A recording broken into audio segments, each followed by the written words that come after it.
Eric Cantor is at the moment a vice chairman and business executive with Moelis Company. He was the majority leader until 2014 in the U.S. House of Representatives. He started in the Virginia House of Delegates in '92 and moved over to the House in 2000. 2001 was when you entered office. You have a reputation for pro-growth policies and sticking to principles, and you were the early warning system, I think, of what we had happen on Tuesday because you lost in a shock primary challenge in 2014. Let me start with where the other panel ended, which is, do you think the country can continue to have elections where somebody gets the most votes but doesn't take the office? David, you know, I think that our Constitution is quite a document. It's a brilliant document. And I know that there are parts of it that some speak to and say it doesn't work. My sense is right away that if you want to change that document, that's a tall order, uphill climb. But I do think, and one of the comments in the prior panel said, that if you want to go and concentrate all the dollars, all the conversation, all the money on the coast and in the big cities, that's what you'll do if you get rid of the Electoral College. And the beauty of our country is it is diverse, and part of that diversity is geography. Clearly, I think one of the thematics coming out of this campaign is there is a lot of country out there that does not think like this town thinks, like New York thinks, like LA thinks. And again, part of the richness of our culture and the brilliance of the vision of our founders was to make sure that we didn't get so single-visioned and maintained that broad sense of vision that the country can offer. So I'm thinking we're fine. Okay. Tell me, my 6-year-old said to me, I told him I was interviewing somebody very important, and he said, you always should start by saying, how was your day? So I wanted to ask, how was your day yesterday? And listen, I'm good. Yeah. I'm really good. So, but how surprised were you, really? Well, I started the day, you know, by thinking, you know, listen, I am no stranger to elections that can give you a surprise. And you know, I talk to my kids. I have 3 kids, two of whom are in this town. One is in Palo Alto. And I told them, I said, look, you know, because they, as you know, there's been a lot, you know, of chatter. There's been a lot of activity in the streets of, you know, the big cities, especially San Francisco, Washington, New York, where there were heavy concentrations of Hillary Clinton supporters and that have now taken to the streets in demonstration.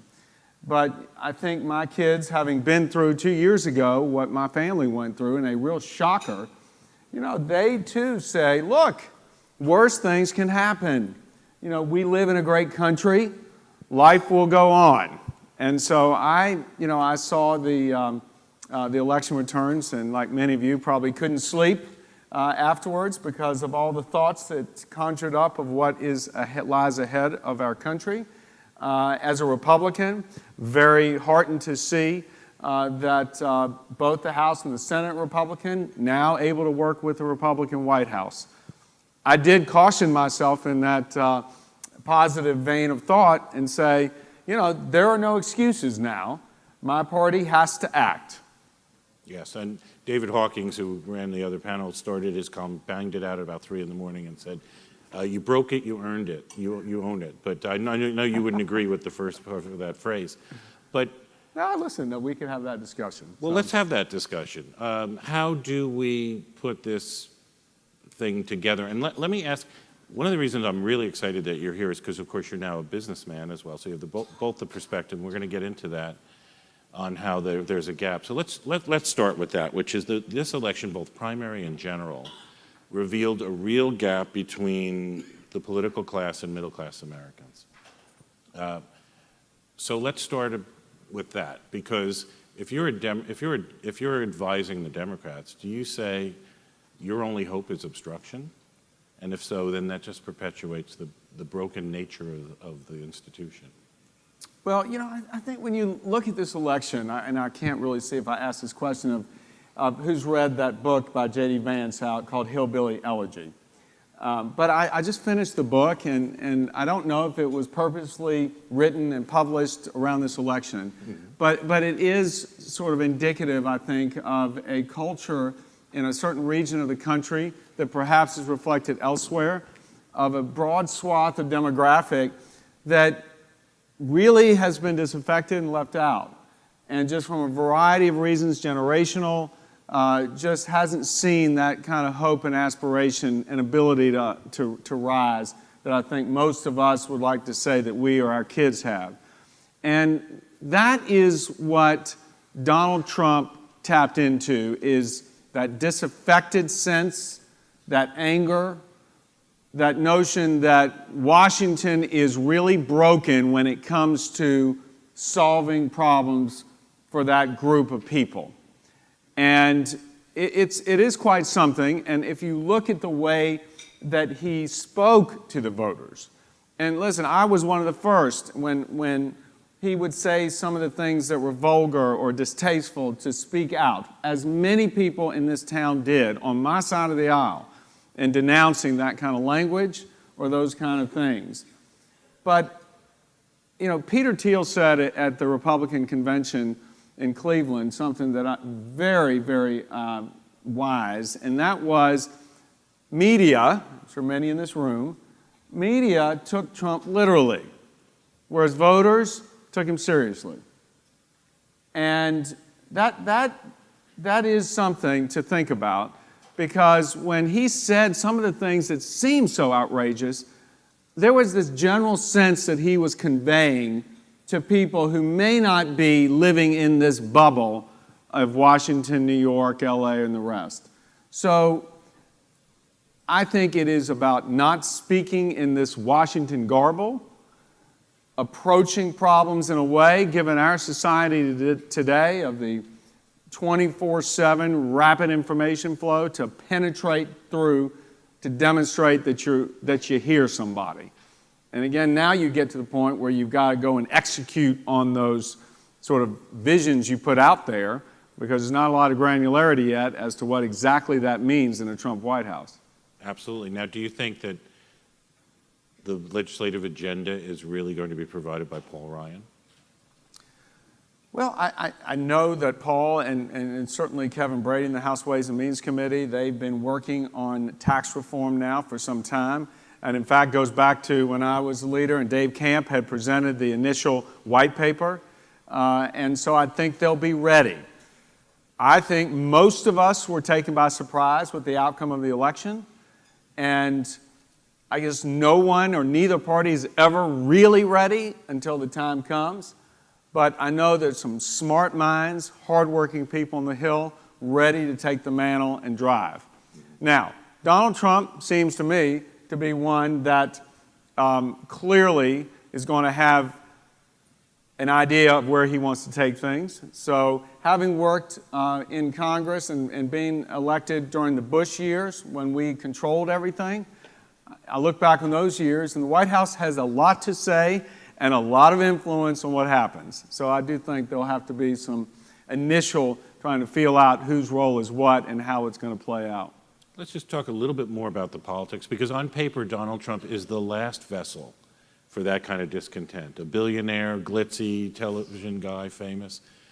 And yet people who've come from much more modest circumstances, who are traditional politicians, weren't able to speak to that. So how does the Republican Party absorb, process, and speak to that in legislation over the next 2 years? Right, because if you were going to ask how do we absorb it politically, I'd say done. Right. Because certainly Donald Trump has brought those voices, those people with that disaffected sense into the Republican fold. And I think, David, you put your finger right on it. That's the challenge for the party now, is how do we go in and, I say, more practically respond to the problems that exist and not always adhere to just a strict ideological view. And so much of what I remember the struggle was when I was in office and in leadership was to try and say to fellow Republicans and conservatives, we need to be able to put our conservative principles of limited government, individual empowerment, free markets to work for people. And we've got to be able to demonstrate the benefit of those principles, not just say because it is limited government, because it will work towards balancing budgets, that it's necessarily good. And I do think that Donald Trump probably has a much better way of being able to convey that. Right. I don't think I know him very well, but the thing I feel I really know about him is that he wants to be a winner. And ideological purity may or may not be the path to being the winner. Winning on legislation, winning on jobs, and of course, winning a re-election. So, you know, my partner and the founder of the firm that I'm now with on the board of directors of as well, Moelis Company, Ken Moelis he actually was one of Donald's bankers back a while back. And he actually predicted a month ago or so at another press outlets event in New York that Donald Trump was going to win. And again, many of us were, obviously, as the prior panel said, I think most people were saying, well, that wasn't going to happen. And he said because what Donald is selling is not just, yes, we want to win, and Americans like to win, but also he was selling, I'm a good deal maker.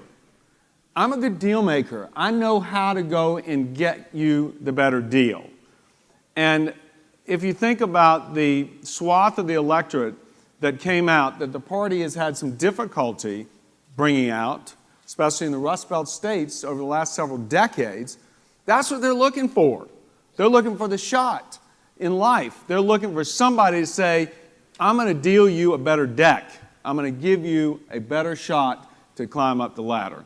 So yes, I think that will probably be the narrative or the prism through which this White House is going to look at what happens through the legislative process. Now let's talk about the junior partner and all that, which is the Democratic Party. It seemed to me in the last 36 hours, people have been in a fetal position. There's a very low number, there has been a very low representation of lawmakers, party leaders, out and about. They're still processing this. Help them process it. Because we do want a two-party system, even you, I think. So what if they go to obstructionists? Is that may be the first instinct, but was that the right thing for them? No, listen. The obstruction. Again, the much longer discussion about how that obstruction, how the minority party that I was part of, 2007 through 2010, was in the beginning, we faced an incoming President Obama with 70-some% approval rating, and we were able to, we had to do the same thing. We had to pick ourselves back up and say, how are we going to work together? And there were plenty of attempts on my part, John Boehner's part, he was a leader and I was the Republican whip at the time, to say to this White House and the President, we want to work with you after they invited us in. And we tried. And many of you remember the days, it was the stimulus, it was Obamacare, it was Dodd-Frank. And the first shot out of the barrel on that one was the stimulus bill. And I remember vividly, the President actually coming over to then Leader Boehner and I and saying, come to the White House, present us with your ideas, we're putting together this bill. Remember, we were shortly after the collapse of the markets in 2008, and we want you to be a part of it. And we did. We had sessions after sessions in the Roosevelt Room of the White House. And I remember being so anxious at the time, I even brought in a one-page white paper to the President. And the President even said, there's nothing crazy in here. And we got a little juice out of that thinking, okay. And, because at the time the discussion with Republicans was, are we going to, advocate for the elimination of the capital gains tax and all that, knowing full well you're dealing with a one-sided town here, and we didn't.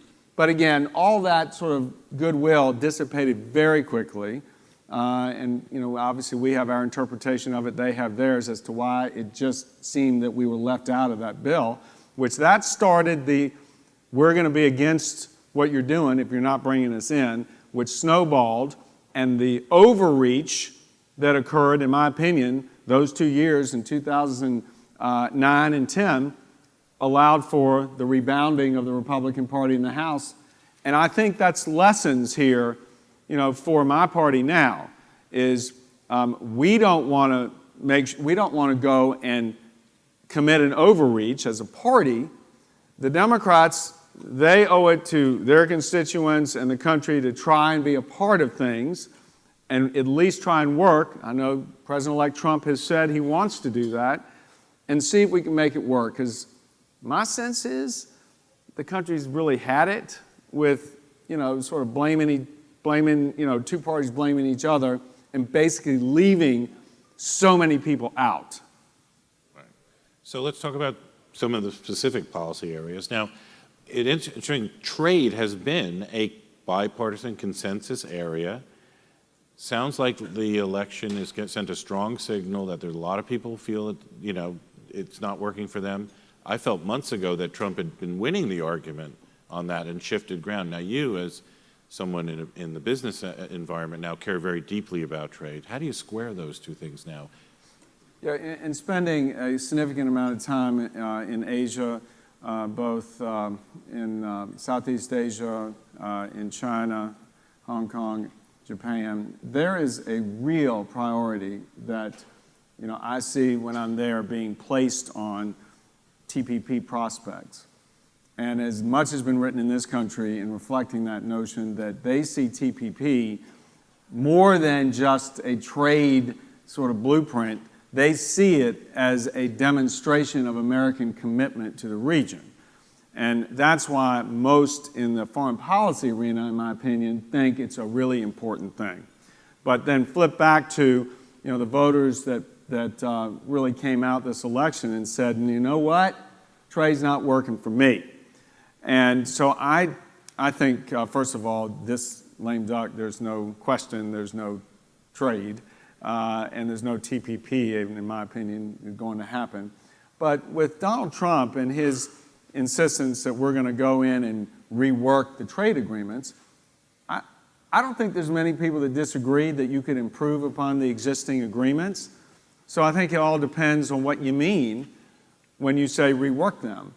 If you take a sledgehammer to the situation, I think it's really bad for our economy and for America's role as an exporter and the imports and what that will rebound to the American consumer.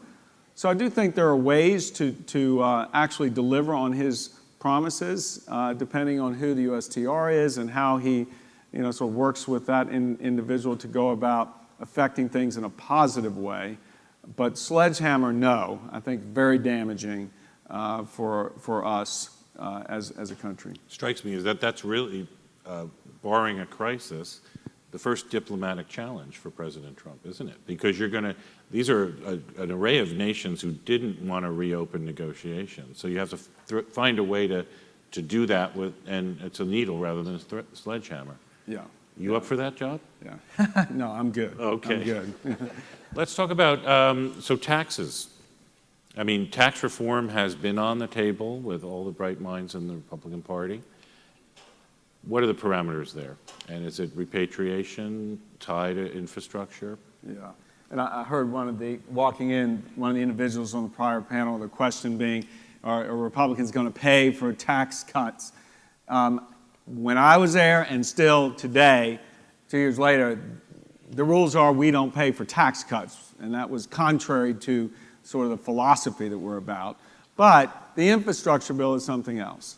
The infrastructure bill is something that will run into what I believe is an insistence by the fiscal hawks in my party that infrastructure be paid for and not just be borrowed. And that's where tax reform can come in. And that's when I think you have a marrying up of things that either or both sides want. Certainly the Democrats and Hillary Clinton was out there saying that she wanted to see an increase in infrastructure spending. Donald Trump wants to see a big increase in infrastructure spending. So, that'll be the test as to how much of an appetite there is on the part of the fiscal hawks on the Hill to go for that. And again, related to tax reform, in particular, the international piece, when you get to that deemed repatriation. And as most of you know who followed it, that's a very controversial subject.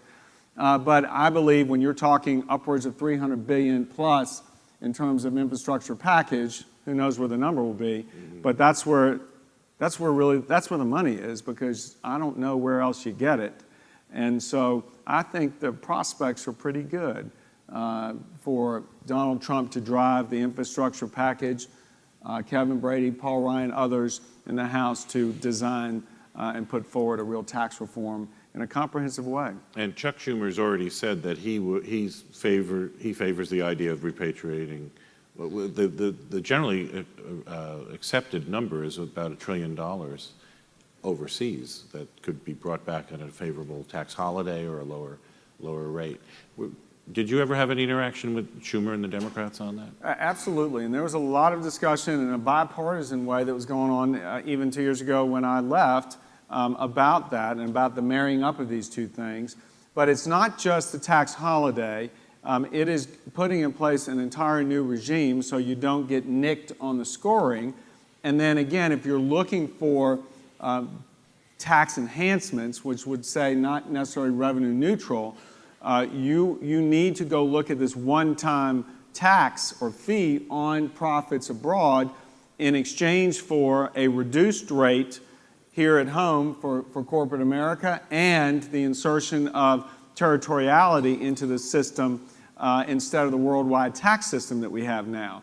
And again, those two things in broad speak are very controversial, and that will have to be worked out, and something that, again, when I go back to the statement, talking to the type of voters that came out this time and talking to them what matters to them, this garblese I just went through is not really relevant, but needs to happen in order to produce an infrastructure package that people around the country can understand and enjoy when they see improvements in their homes, in their areas. You work with the Bipartisan Policy Center on infrastructure.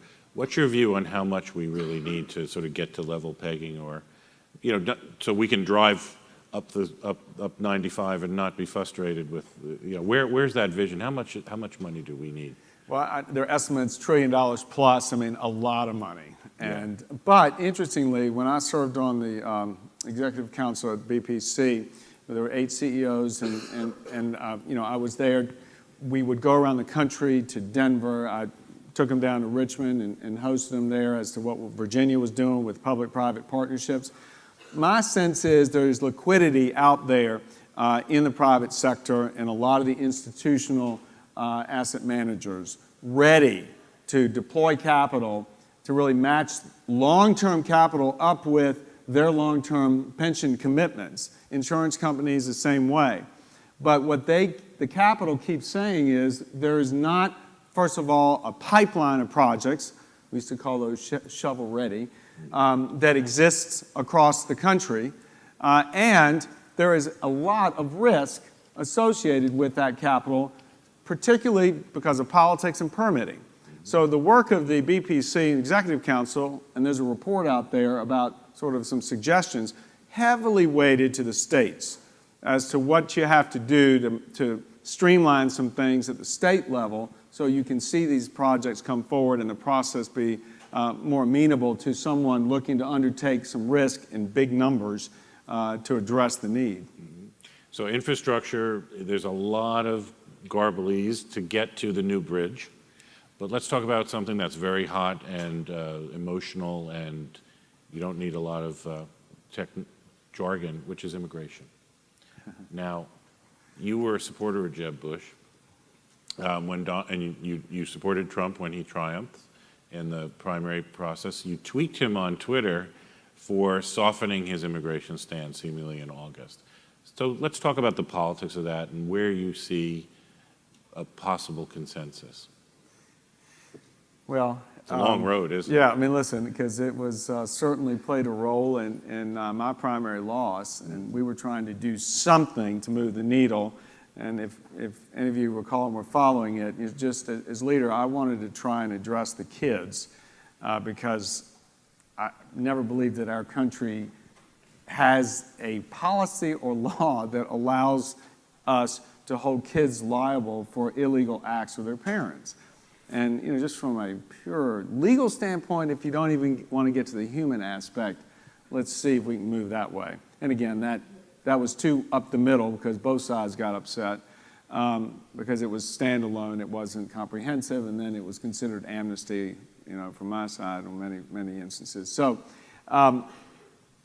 look, I think short of the first initial request for authorization to build that wall and the money, I guess there's money needed until Mexico sends its check.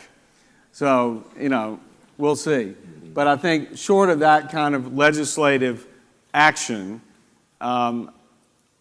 most of the immigration policy is going to be dealt with at the administration level. I do think it will be executive order.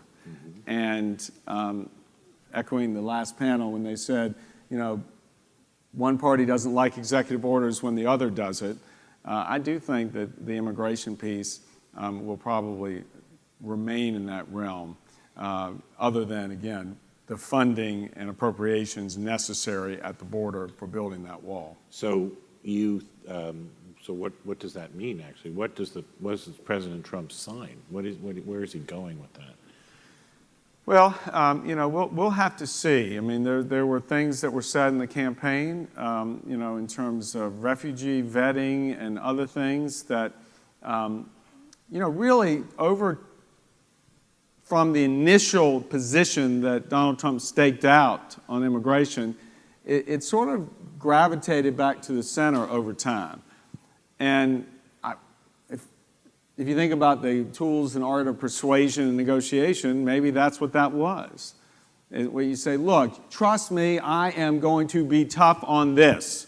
And I have outpaced anybody on this by taking this position out there, and then we'll get somewhere that makes sense over time.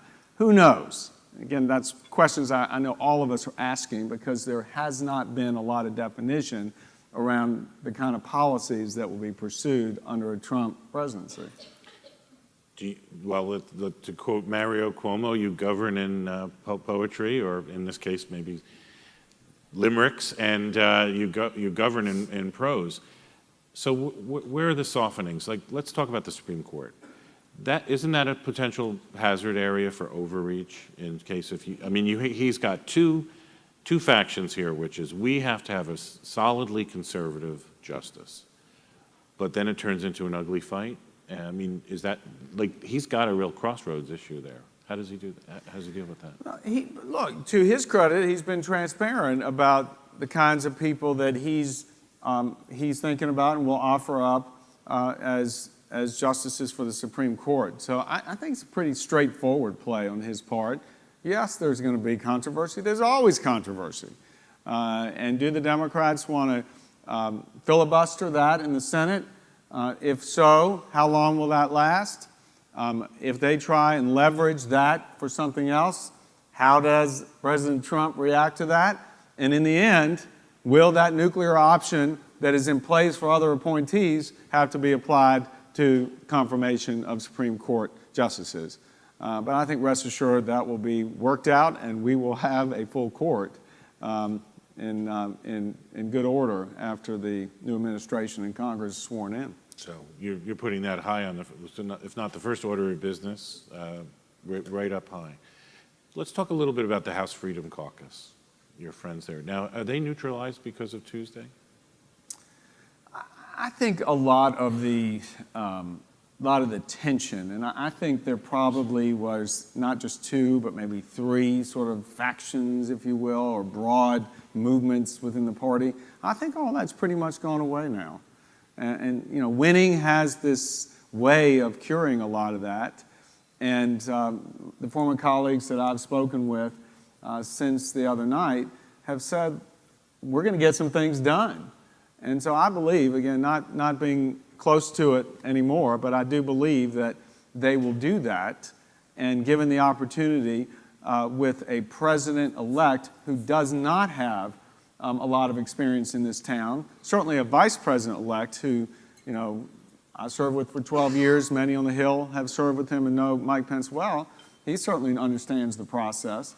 So there's a potential for a good partnership because of that, you know, coming in of an outsider together with all the insiders here to get something done.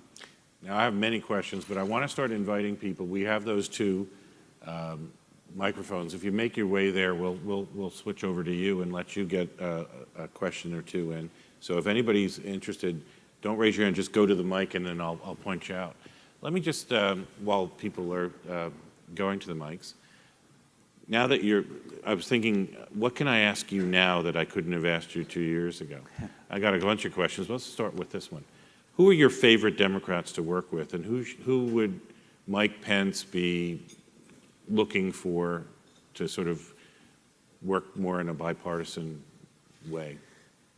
You know, there are plenty of individuals I can name that worked with. I worked with on foreign policy issues, especially as it came to the Middle East and Israel. There were a number of Democrats that would work on those things. There were other Democrats who worked with me on business issues, the Jobs Act, if you remember, even infrastructure. You know, so again, a number of people. But as we know, and there's so many people in the House, you know, there's a leadership structure in place so that you can help leverage any conversation that you have to, you know, committees and the rest. So certainly committee chairman, and on the Democratic side, Chuck Schumer is the one with the leverage. I assume when he becomes, if he becomes minority leader, he's the one with whatever leverage there is because has the ability to stand in the way to stop there being 60 votes on things that are not subject to reconciliation. So I assume that this White House, incoming White House, will be very focused on making sure that he's kept in very close contact and shares with him the intention. And, you know, Chuck Schumer is somebody who I met with regularly. I know Paul did when he was budget chair and Ways and Means chair on immigration issues and others. So I suspect that that's the line of communication you should keep the eye on. And it seems like Pence will be the chief legislative liaison, at least going in, as pending what we know with the rest of the administration. It would make sense. Yes. Yeah. I see somebody out there with a question. Hi. Excuse me. Hi. Oh, well, we'll go to my left, and then we'll go to my right. Sorry, I didn't see you yet. So Donald Trump broke many of the, you know, unspoken rules in the campaign around things he said and things that are not considered okay to say campaigning. And Peter Thiel says, listen to what he means. And as you said, this is the persuasion of politics. He's also indicated that he would break many of the rules of separating his own personal interests from the institution of the office. So, for instance, not putting his investments in a blind trust. Curious if you think that the Republican leadership will act to try to influence him on that to maintain some of those codes that have been considered sacrosanct for the democracy. I have no idea what my former colleagues are thinking in leadership or elsewise. My own opinion is he needs to do that. He needs to go in and be as transparent as possible. That is the essence of who we are as a country. And as I travel the world and I see these other governments, whether it is in Brazil, in China, Europe, or otherwise, the Middle East, they look to us and know that things work here. And I think so much of that rests on, you know what the rules are, people play by the rules, you have confidence in the judiciary and the transparency of that institution, and certainly the transparency of our lawmaking process to guard against anything, even having the perception of being untoward. And I believe this election showed us Clinton Foundation and the rest, and all that sort of hung around that controversy, did have in it this notion that things were too opaque. So my counsel would be, and it's not asking me, but my counsel would be certainly You have to be transparent, must put it and separate it out from your official duties. Over here. Good morning. First of all, thank you very much for your comments and your insight this morning. We've talked a lot about the white middle-class voter being instrumental in Trump's victory from the Rust Belt, from the rural areas. And in your comments now, you've said that those voters have definitely been accepted into the Republican Party. So one of the other things that we saw in Trump's rallies from that group of voters were comments that were negative towards people of other races, of people from other countries, people from the LGBT community. So I would like to know how those beliefs and views and values fit into the Republican Party moving forward. Which beliefs and values? Views that could be considered very racist, negative comments about people from Mexico, for example, those kind of negative comments that we really saw at the Trump rallies and of those people coming out of the rallies. There's no room in the Republican Party for any of that. And I think that you've seen President-elect Trump, his campaign, denounce a lot of that.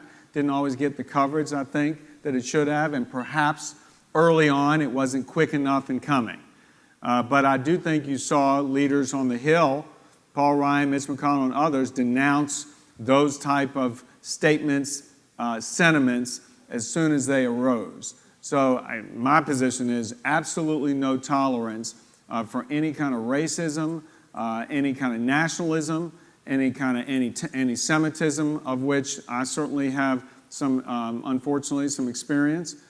So again, just zero tolerance on that, and it should come from leaders when it occurs. So we've got just enough time for 2 questions. Start here, and then the lady in red. Over to you. Hi, thanks again for coming. It's great to see you. I'm just wondering what you think will happen now with Obamacare. Just a small question. How long do we have? Yeah. No question, you know, when I think it's already been discussed, and it was probably in the works, we were in the works with it if Romney had won, is reconciliation packages in this fiscal year geared towards an Obamacare repeal and replace. And I think the latter piece is really important and very difficult. And then you will have then next fiscal year a reconciliation package geared towards tax reform. Again, we talked about the need for that in terms of the infrastructure funding. So there is clearly huge problems, and I get to see it now from the business side. So, you know, companies that Moelis works with, and you know, whether it's in the insurance arena, the medical provider arena, the hospitals, you know, this is a very challenging environment that they're operating in, and especially if you look at the exchanges and look at individuals who are receiving these premium hikes, which has ripple effect in the private markets, insurance markets, and the rest. So there's a real need to fix something. Even if Hillary Clinton were elected, she would have had to go to the Congress to fix something. These things are spiraling out of control and downward. So there's a great opportunity, I think, out there for the Republicans to step up and finally coalesce around an Obamacare replace.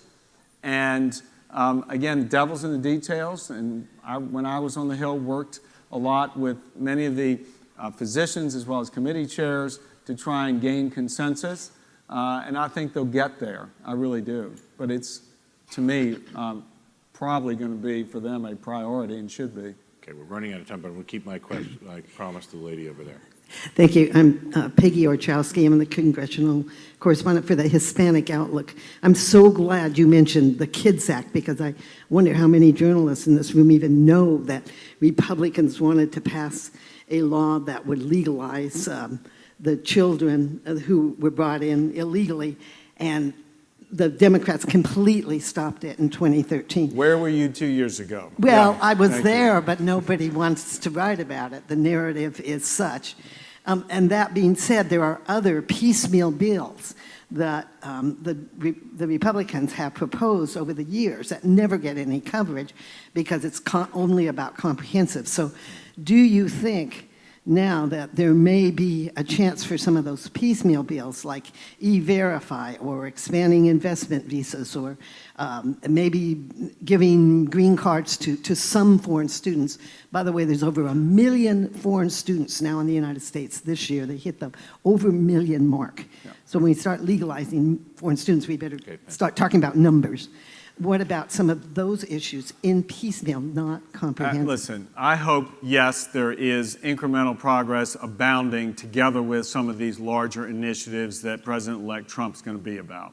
And it's always been the challenge because people, by definition, say piecemeal is somehow a compromise because you got a vision here, and just because you're not getting all the way there, you're getting here, you're compromising the rest. I don't agree with that because I think every day, each month, you keep going, you ultimately get there. I share your sentiment. And you reflected President Obama's remarks yesterday that it's not a straight line, you zig and you zag. In the spirit of a new day and new hope and a now historic phrase, I want to present you as thanks with the roll call, "Make Congress Great Again." That's awesome. Thank you.